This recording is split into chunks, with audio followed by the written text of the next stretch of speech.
Guru saya Pak, nih saya tidak mengarang-arang, saya mengatakan ini karena ini yang diajarkan oleh guru kami di Al-Azhar.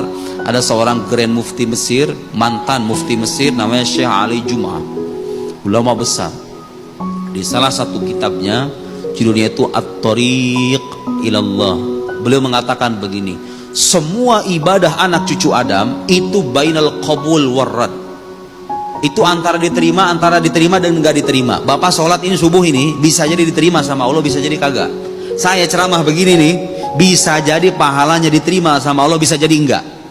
Semua ibadah kita begitu, sodako, puasa, ngaji, hadir majlis taklim, semua ibadah kita begitu, bisa jadi diterima, bisa jadi enggak. Satu-satunya Pak, satu-satunya ibadah dalam Islam yang udah pasti diterima, hatta dari orang fasik sekalipun, kata beliau, hatta dari orang fasik sekalipun, tukang mabuk misalnya ya, apalagi misalnya sebutlah kefasikan-kefasikan itu, orang fasik kalau melakukan ibadah ini pasti Allah terima. Apa itu? As-salah ala Nabi sallallahu alaihi wasallam, bersalawat kepada Nabi sallallahu alaihi wasallam. Kenapa kata beliau? Kenapa? Karena ini ibadah berkaitan langsung dengan kekasih Allah. Janabin Nabawi Syarif ya, kekasih Allah yang mulia. Kita kalau sholawat udah pasti diterima Pak. Makanya ibadah kalau kita merasa aduh sholatku ini gimana baik cacatnya, sholawat sama Nabi perbanyak, insya Allah itu bisa menambal kekurangan ibadah kita, insya Allah itu diterima. Kalau kata guru saya memastikan, itu penjelasan para ulama, artinya mereka punya dalil.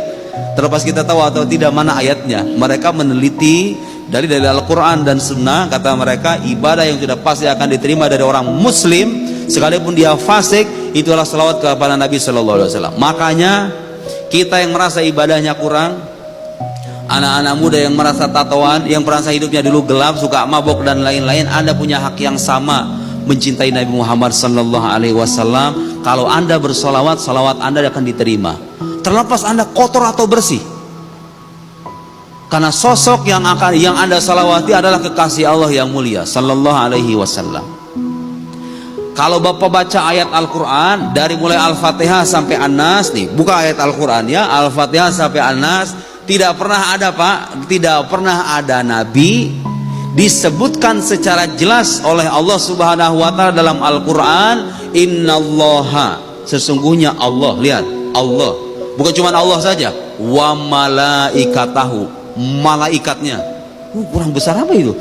Kalau Allah saja sendiri melakukan ini sudah cukup menjadi bukti kebesaran. Ini Allah nggak cukup mengatakan dirinya, innallaha wa malaikatahu, Allah para malaikatnya, yusalluna 'alan nabi, berselawat kepada Nabi, ya ayyuhalladzina amanu, wahai orang-orang beriman, sallu alaihi wasallimu taslima, berselawatlah kepada beliau.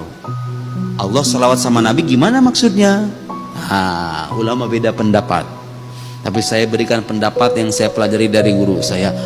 Selawat Allah kepada Nabi pastinya tidak seperti kita.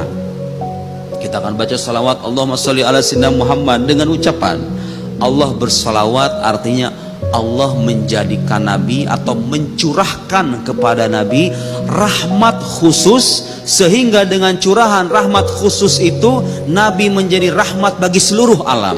Wa ma arsalnaka illa rahmatan lil alamin. Dan tidak ada itu Nabi yang disebutkan wa ma arsalnaka illa rahmatan lil alamin, sebagai rahmat bagi seluruh alam. Karena Nabi dulu itu pas syariatnya terbatas. Bani Israel, Nabi Musa itu kaumnya Bani Israel, ya udah Bani Israel aja yang wajib beriman sama Nabi Musa, yang lain mah enggak, kaumnya itu terbatas. Nabi Musanya wafat, ya sudah diganti sama Nabi yang lain. Nabi kita ini syariatnya sampai hari kiamat nanti. Makanya Al-Quran menegaskan setegasnya bahwa Rasulullah itu diutus sebagai rahmat bagi seluruh alam. Bahkan disebutkan dalam ayat tersebut menggunakan kata rahmat yang merupakan masdar. Karena kata para ulama hadza ablagh, itu maknanya lebih dalam. Seolah-olah Allah itu bukan cuman pengen bilang Nabi Muhammad adalah rahmat, tapi Nabi Muhammad itu adalah rahmat itu sendiri. Jadi bukan beliau mencerminkan rahmat, tapi Nabi Muhammad itu rahmat Allah yang sesungguhnya, yang datang untuk umat manusia semuanya, muslim ataupun non muslim. Tidak ada Nabi yang dipuji semacam itu. Tidak ada Nabi yang dipuji oleh Allah sehingga Allah menegaskan dia, malaikatnya bersalawat kepada Nabi, artinya mencurahkan rahmat dengan pencurahan rahmat yang khusus yang menjadikan yang makhluk paling mulia sejagat raya sebagai rahmat bagi seluruh alam semesta, Nabi kita Muhammad sallallahu alaihi wasallam.